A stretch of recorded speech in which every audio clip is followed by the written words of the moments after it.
Hi guys, it's me again. I didn't really want to make this video, but I got a question. It was sent through my private email, not email, the YouTube, and I just want to share it with you. But the person who sent it, let's call him Anonymous. So here's the situation. I hope you guys can also input your own opinion about the situation as well as mine.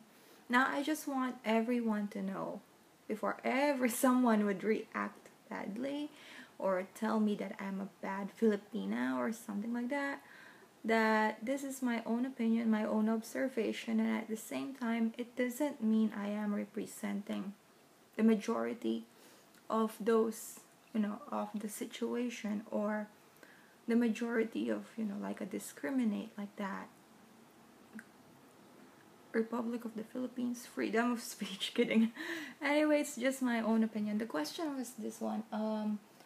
There was he has a friend. I'm reading from my laptop. He has a friend, and number one, he's married to a Filipina who is in Canada, same province, that already had been married in the Philippines previously. His marriage to this Filipina didn't work out when he noticed that she was not equally sharing expenses in the marriage, and he had invested a lot of money in her family's store in the Philippines only to find out that he was scammed. They weren't being 100% honest about the store's success, using the money for debt they own when they thought they were so successful that they could set up another store. This divorce is third for him, and it's now being processed.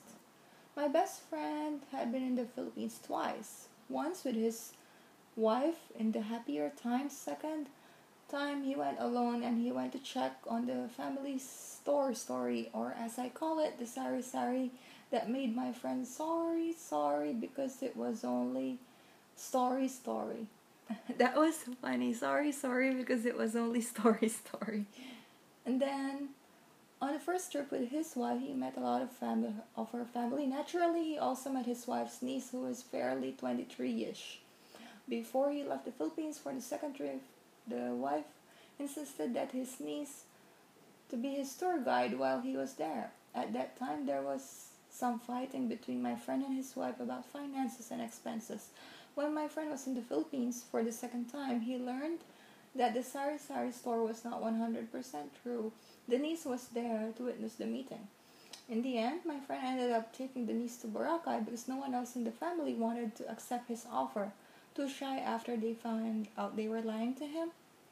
That trip resulted to the first step to feelings for them to each other that included bed sharing. My friend now has accepted a high salary offer. I envy high salary people. In China. He and the niece are always communicating daily, and now he is in China with the plans to bring her to China from Cebu in 6 months if he can get a student visa accepted. My questions are many. I think something is not right here. I realize that I haven't told you everything, but I have said as much as I can to give you a general idea. What is your opinion on this situation? Do you think that the niece is a part of a family implying to keep my friend in the reach? Obviously, he is divorcing his current wife. I have my suspicions in this new relationship, and I have warned him to be careful and watch the signs. Let me know how you feel on this. Okay, this is my personal feeling. So guys, if you guys have your own thoughts about this, just comment them so that Anon would be able to see them. Okay, in my own opinion, well, first of all, I heard this story before. I never really expected I would come across someone who would be asking me about it. But the story of mine is quite different. It's not marrying the niece. It's marrying Isn't it some Filipinas got pregnant early with their Filipino husbands before, and then they have this first baby girl, and then as they get older, they think that, you know, their husband is fleeing away from them. So they push their daughters to go out with their former husband in order to keep the money. Now, I don't really know how it goes, or are they trying to keep the money or something, but with your story, it's only like, if the family, for example, I am the girl who, I am the niece, okay? If my family does not say bad things to me, because as you can see, even if Philippines can be like, let's say, a biggest scam or whatever, envy runs in the family. So if I meet the guy, let's say my aunt's husband, and they don't say anything, like they don't get angry, they won't call me a backstabber, a scum, a slut, a whore, or a gold digger, an envious, whatever. If they don't say anything bad and they are very supportive about it, it means there is something about it, you know, like they planned it. There is a possibility that it is being planned. And second, the fact that his ex-wife, or, you know, soon to be ex-wife, pushed them to be together in Boracay. Who in the world as a wife would allow that? I mean, I won't allow that.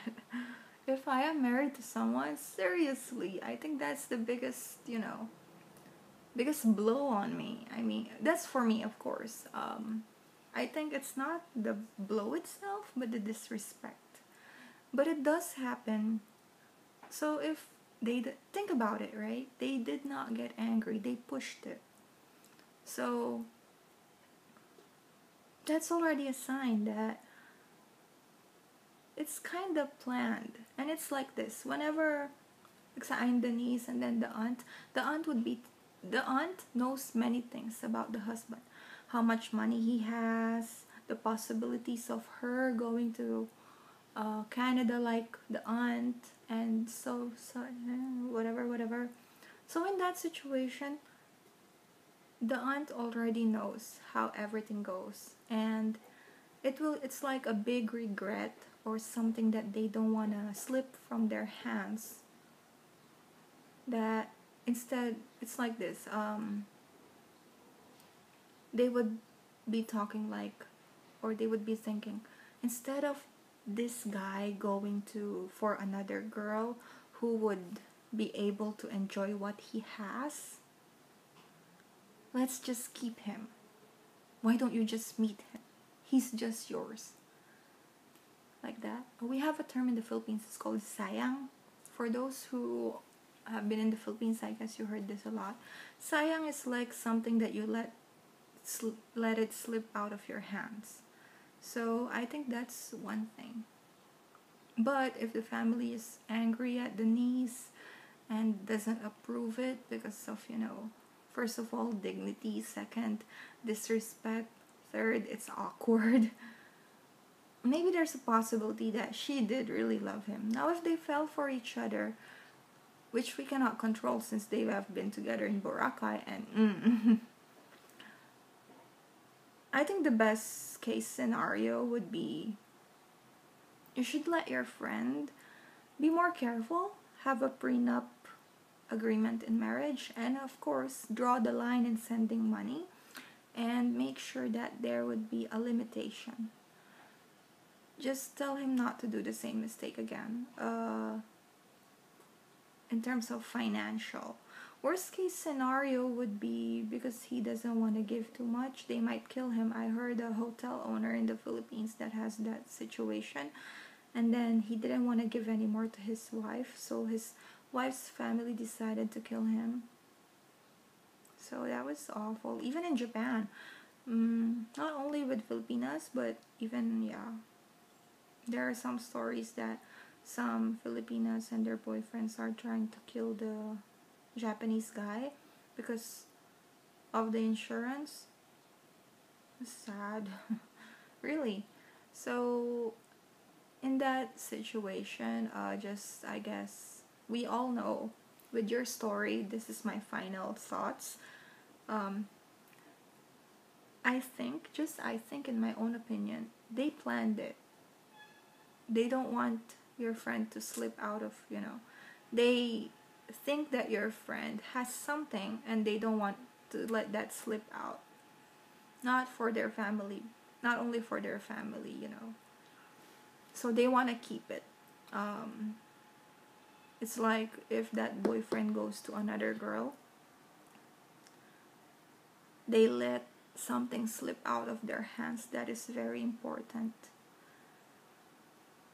Now, if your friend is happy, let's be happy for him. Just warn him, I guess. Warn him and tell him that don't expect too much fairy tale. No kidding.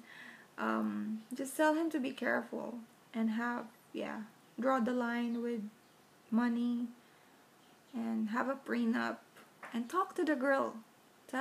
Let the girl know that how he feels, how he felt deceived, and how he doesn't want it to happen again, and how he will not support the family, only her, because he married her. And if the aunt is already in Canada with a job and all, let the aunt support the family. Just saying that. Anyway, I don't really know if my comment helped, or I also sent you a mail regarding my opinion. Let's wish the best. And for those who experience the same thing, or who has their own thoughts regarding Anon's problem, just comment below and let's hope he can read them. Anyway, have a nice day, everyone. And let's be careful, everyone.